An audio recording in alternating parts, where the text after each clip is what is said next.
श्री राम जन्मभूमि मंदिर निर्माण से पहले श्री राम जन्मभूमि तीर्थ क्षेत्र ट्रस्ट कैंप करने का हुआ शुभारंभ। राम की नगरी अयोध्या में राम जन्मभूमि राम पर रामलला के मंदिर निर्माण से पहले श्री राम जन्मभूमि तीर्थ क्षेत्र ट्रस्ट ने कैंप करने का उद्घाटन किया। मंदिर निर्माण से पहले ट्रस्ट का यह कदम महत्वपूर्ण माना जा रहा है। यह कैंप करले राम कचेरी चारों धाम मंदिर में ट्रस्ट के द्वारा बनाया गया है। वहीं इस मौके पर अनुष्ठान में शामिल हुए बीप के केंद्रीय मंत्री राजेंद्र सिंह पंकज ने कहा कि अब जल्द ही अयोध्या में रामलला के मंदिर का निर्माण होते दिखाई देगा। कैंप करने में ट्रस्ट के गतिविधियों से जुड़ी सभी जानकारियां उपलब्ध होंगी। राम जन्मभूमि मंदिर परिसर में समतलीकरण के कार्य के दौरान ही ट्रस्ट ने अपने कैंप करने का निर्माण कर लिया था। लॉकडाउन 5 में छूट मिलने के बाद विधिवत अनुष्ठान के साथ ऑफिस का उद्घाटन किया गया। इस मौके पर बीप कार्यकर्ता के साथ बीप के केंद्रीय मंत्री राजेंद्र सिंह पंकज शामिल हुए। मीडिया से मुखातिब होते हुए उन्होंने कहा कि केंद्रीय मंत्री राजेंद्र पंकज ने कहा कि ट्रस्ट के ऑफिस का उद्घाटन मंदिर निर्माण की दिशा में एक अहम कदम हुआ है। यह एक ही स्थल पर ट्रस्ट की गतिविधियों से जुड़ी हुई सभी जानकारियां उपलब्ध होंगी। श्री राम जन्मभूमि तीर्थ क्षेत्र ट्रस्ट कार्यालय में रखे पत्थरों का श्री राम जन्मभूमि परिसर में लाने की योजना बना रहा है। राम जन्मभूमि श्री राम जन्मभूमि तीर्थ क्षेत्र शीघ्र ही रामलला का भव्य नव्य मंदिर बनते दिखाई देगा। शरीर में आत्मा रहती है और वो आत्मा ही सारे शरीर का संचालन करती है। वैसे ही किसी संस्था का जो कार्यालय होता है वो उस संस्था की आत्मा होती है और कार्य का संचालन उस केंद्र बिंदु से होता है। इसलिए श्री राम जन्मभूमि तीर्थ क्षेत्र ट्रस्ट का जो कार्यालय है, ये कैंप कार्यालय का आज शुभारंभ हुआ है। ये हमारे लिए सबका मंगलकारी है और अच्छी बात यह है कि आज से देश भर में जो हमारे धर्म स्थान बंद थे वो भी खुले हैं। तो इसलिए ये एक बहुत बड़ा कार्य हुआ है और ट्रस्ट के कार्य का संचालन केंद्र बिंदु। अभी तक लोग पूछते थे कहाँ है, कैसा है, कौन कहाँ बैठता है, किससे संपर्क करें। तो अब एक केंद्र बिंदु ऐसा हो गया कि जहाँ पर उनकी सारी गतिविधियों की जानकारी और जिसको चाहिए वो भी मिलेगी और सारे कार्य का व्यवस्थित तरीके से इस स्थान से और उसका संचालन होगा। ये एक अपना मंगलकारी कार्य हुआ है और हम सभी राम भक्तों को इसके लिए बधाई भी देते हैं और मंगल कामना भी करते हैं। अरे जहाँ कार्य का होगा भाई, मंदिर निर्माण का काम तो यही परिसर में होगा, तो कार्यालय भी अगर उसके पास होगा तो और अच्छा रहेगा। और आपको ध्यान में होगा कि पहले भी यहाँ पर कार्यालय ये फकीर राम मंदिर में था, सड़क ही बीच में थी, तो अब थोड़ा सा दूर हो गया और 10 कदम दूर उसमें हो गया। तो इसलिए संस्था के जहाँ कार्य हो रहा है उस कार्य के पास ही अगर उसके कार्य का संचालन करने का केंद्र रहता है तो ये तो और अच्छा मंगलकारी है कि राम जन्मभूमि पर राम मंदिर का निर्माण के लिए उसका समतलीकरण का कार्य पूरा हो गया है।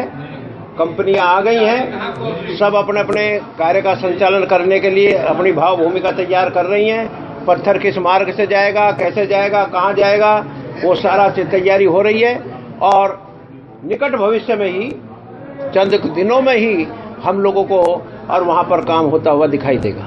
शिवलिंग पहले से ही है, पहले से ही है और हमने उस परिसर के अंदर में सभी देवी देवताओं का आह्वान किया है, अनुष्ठान कर रहे हैं, पहले दिन से अनुष्ठान कर रहे हैं और अभी वहाँ पर शिवलिंग का भी उसका क्या नाम अभिषेक होगा 10 जून को। अभिषेक होगा, वो क्रम बना हुआ था उसका, कोई ऐसा कोई विशेष कुछ नहीं है, वो पूजा का एक अंग है, वो हो रहा है। कितने सब लोग जाएंगे उस पूजा अनुष्ठान में करेंगे? हम काफी लोगों को सबको निमंत्रण देंगे, जो आएंगे उनका स्वागत है। अच्छा, क्या ये पता लग जाएगा 2-4 दिन में, ये पता है। वैसे महत्वपूर्ण है ये पूजा अनुष्ठान है। अरे पूजा स्थान महत्वपूर्ण ही होता है, कोई भी पूजा छोटी नहीं होती। राम मंदिर निर्माण, हाँ, और सब ये चीजें देश में जो आज इतनी बड़ी महामारी आई है उसके देश को निजात दिलाने के लिए और प्रभु श्री राम के मंदिर का कार्य प्रारंभ होने के लिए और निर्विघ्न संपन्न करने के लिए ये सारा अनुष्ठान हो रहा है। सर प्रॉपर वे में तो ऐसा है, संस्था की ये रूटीन की बैठकें हैं।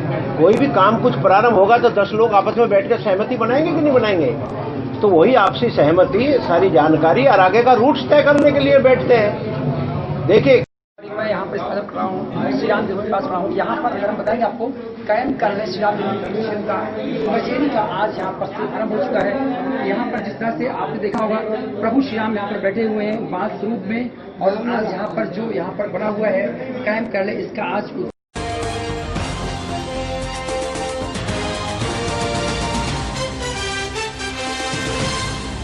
2.5 माह बाद धार्मिक स्थल खोले जाने पर श्रद्धालुओं में एक उमंग, एक जोश, एक खुशी की लहर देखने को मिली। कोविड-19 वैश्विक महामारी लॉकडाउन लग जाने के बाद 2.5 माह के बाद केंद्र व प्रदेश सरकार के आदेशानुसार धार्मिक स्थलों का खोला जाना बहुत ही लाजमी था। इसी कड़ी में राम की नगरी स्थित ऐतिहासिक सिद्धपीठ हनुमानगढ़ी सुबह से ही श्रद्धालुओं का आगमन प्रारंभ हो गया। सुरक्षा के लिहाज से भारी पुलिस बल तैनात, मंदिरों के बाहर शटर करने के साथ साथ भक्त मंदिर में प्रवेश कर रहे हैं। परिसर के बाहर गोलाकार का वृत्त बनाकर 5-5 लोगों की संख्या में भक्त इस गोले में खड़े होकर सोशल डिस्टेंसिंग का पालन करते हुए दर्शन पूजन कर रहे हैं।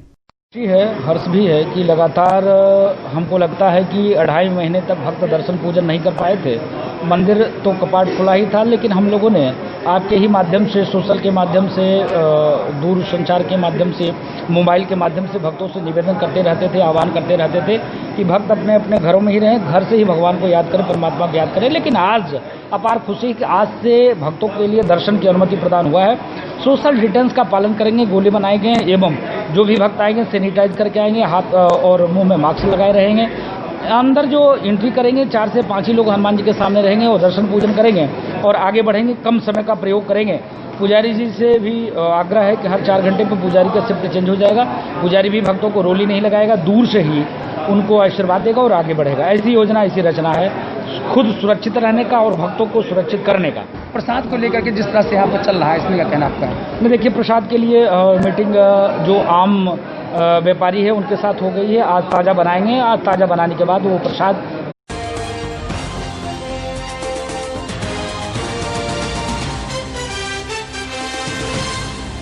मां शांति सेवा फाउंडेशन द्वारा कोरोना कर्मवीर योद्धाओं का किया गया सम्मान। अयोध्या जनपद के फैजाबाद नगर कोतवाली क्षेत्र अंतर्गत बेनीगंज स्थित मां शांति सेवा फाउंडेशन कैंप कार्यालय पर समाज सेवी, स्वच्छता कर्मी, मीडिया कर्मी एवं सफाई मित्र सम्मान समारोह के मुख्य अतिथि के तौर पर विजयपाल सिंह एसपी सिटी एवं CO city Arvind Chaurasia, doctor Suchita Pande कार्यक्रम अध्यक्ष का स्वागत संस्था संचालक बसंत राम द्वारा किया गया। कार्यक्रम का संचालन बिना प्रकाश मौर्य द्वारा किया गया। इसी कड़ी में SP city Vijaypal Singh, CO city Arvind Chaurasia को कोरोना योद्धा सम्मान पत्र एवं शाल देकर संस्था द्वारा सम्मानित किया गया। इसी कड़ी में एसपी सिटी द्वारा डॉक्टर सुचिता पांडे, प्रोफेसर साकेत महाविद्यालय ने स्वच्छताकर्मी मनीष चतुर्वेदी, पत्रकार सुबोध श्रीवास्तव, सफाई नायक राकेश कुमार, लेखपाल मोहम्मद हसनैन, जूनियर असिस्टेंट ग्रामीण नियंत्रण विभाग निरंकारी मणि त्रिपाठी, ऐसे तमाम लोगों को स्वागत किया और कहा स्वच्छताकर्मी के साथ साथ वह भी मानव हैं। मुख्य अतिथि विजयपाल सिंह ने कहा कि वैश्विक महामारी के दौरान लॉकडाउन में समाज सेवी, स्वच्छताकर्मी, सफाई मित्र जिन सभी ने विषम घड़ी में अपना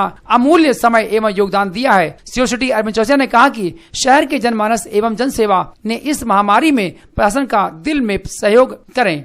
इस अवसर पर मां शांति सेवा फाउंडेशन के तमाम पदाधिकारियों के साथ कार्यकर्ता भी शामिल रहे। इस कोरोना वायरस वैश्विक महामारी से जो लोग परेशान थे, जिन लोगों ने सहयोग किया है, गरीबों की मदद की है, पुलिसकर्मियों की मदद की है, जो पुलिसकर्मी वर्ग लोग ने जो इस जनसेवा के लिए तत्पर रहे हैं, सफाई कर्मी तत्पर रहे हैं, और जो समाज सेवी लोग, जो नए युवा जो समाज में आगे आके बढ़ चढ़ के हिस्सा लिया है, आज इन सबको कोरोना योद्धा सम्मान पत्र से सम्मानित किया गया है। इसके मुख्य अतिथि विजयपाल सिंह एसपी सिटी रहे, विशिष्ट अतिथि अरविंद चौरसिया सीओ साहब थे, विशिष्ट अतिथि साकेत महाविद्यालय की प्रोफेसर सुचिता पांडे जी थी, अतिथि मोहम्मद हसनैन लेखपाल जी थे, अतिथि उमर उबैस जी थे। इन और भी लोगों को, जो भी समाज में कोरोना वायरस लॉकडाउन में जिन लोग सेवा की है, जनसेवा की है, उन लोगों को आज कोरोना योद्धा सम्मान पत्र देकर सम्मानित किया गया है। यही आज का मुहिम था। ऐसा है कि कोरोना जो योद्धा थे जिन्होंने इस पूरे लॉकडाउन के दौरान कोरोना वायरस से बचाव के लिए अच्छा कार्य किया है, ठीक है, उनके लिए उनको सम्मानित किया गया है। इसमें हमारे सफाई के जो सुपरवाइज़र हैं, कर्मचारीगण हैं और जो पुलिस के हैं, पत्रकार बंधु हैं, समाज सेवी हैं, तो और सभी के लिए हमारा यही है कि अभी सोशल डिस्टेंसिंग, साफ सफाई, स्वच्छता, मास्क लगाए रखना, ये तमाम जो सावधानियां हैं इसका पूर्ण रूप से पालन करते रहना है। और कोरोना वायरस से बचाव के लिए सबसे बड़ी दवा, सबसे बड़ा इलाज